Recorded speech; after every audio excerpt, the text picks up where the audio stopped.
Oi, gente! Hoje é dia 31 de outubro de 2024 e estamos comemorando com muita alegria os 507 anos da Reforma Protestante. Há muitas coisas que falar sobre a Reforma Protestante. Há muitos livros, há muitos estudos, muitos posts sobre o assunto, muitos artigos, é muita coisa. Mas eu quero destacar as 5 solas da Reforma Protestante, porque todas as igrejas que abraçam esses 5 princípios que estas 5 solas encerram são de fato herdeiras da Reforma Protestante. A primeira, sola Escritura, a única regra de fé e prática. Segunda, sola Gratia, a pessoa só é salva pela graça de Deus, independentemente das obras da lei ou qualquer tipo de outra obra. A pessoa é salva somente pela fé, pela graça, mediante a fé em Cristo, é o único meio de salvação.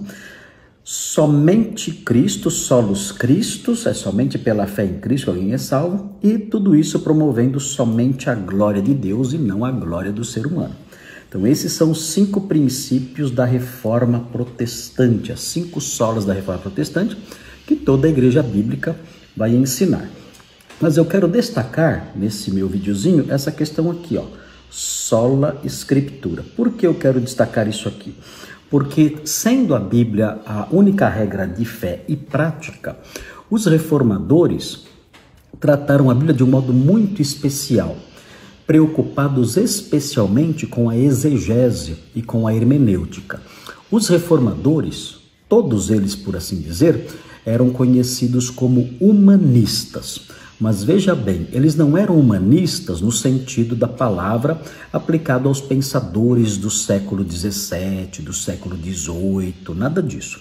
Eles eram humanistas num outro sentido, no sentido aplicado aos pensadores do século XVI.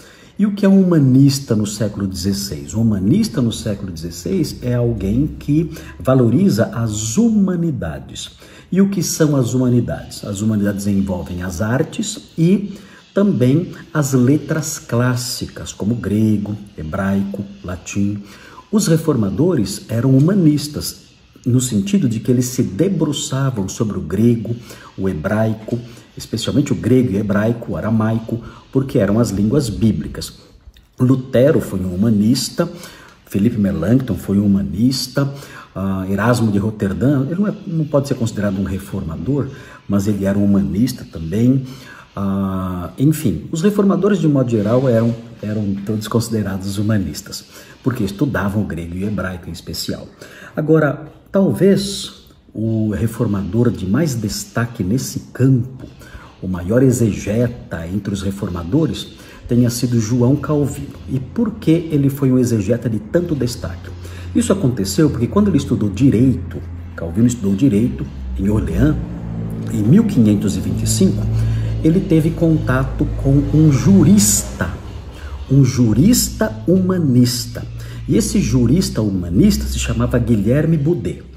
Esse jurista humanista, como ele interpretava os textos jurídicos? Ele interpretava os textos jurídicos levando em conta a intenção do legislador, ele levava em conta aspectos gramaticais da lei, ele levava em conta o contexto em que a lei foi produzida, ele levava em conta esses aspectos todos de interpretação de texto que nós conhecemos hoje em dia.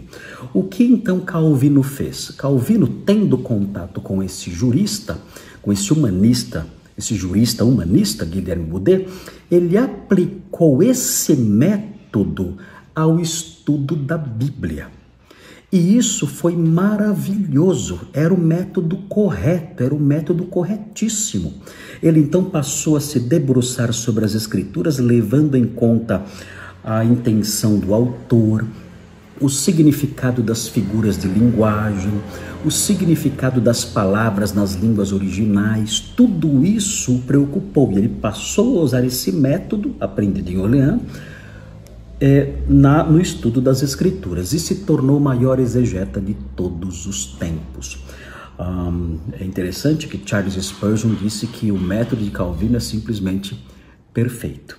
E é um método de interpretação que nós, os os crentes, os estudiosos, os pastores que trabalham com exposição do texto bíblico, é o método que nós adotamos hoje. Nós olhamos para as línguas originais, buscamos o sentido pretendido pelo escritor, tentamos ouvir a voz do autor, tentamos conhecer o contexto histórico, o contexto da passagem, o contexto imediato, o contexto remoto, tudo isso nós tentamos aprender para então ensinarmos a palavra de Deus. É o método perfeito que Calvino trouxe à luz, como bom reformador que era, com o grande exegeta que era e que nós usamos até hoje. Então é isso, estamos felizes porque a reforma trouxe tantas coisas boas, entre elas esse resgate do bom entendimento, do estudo sério e eficaz da palavra de Deus.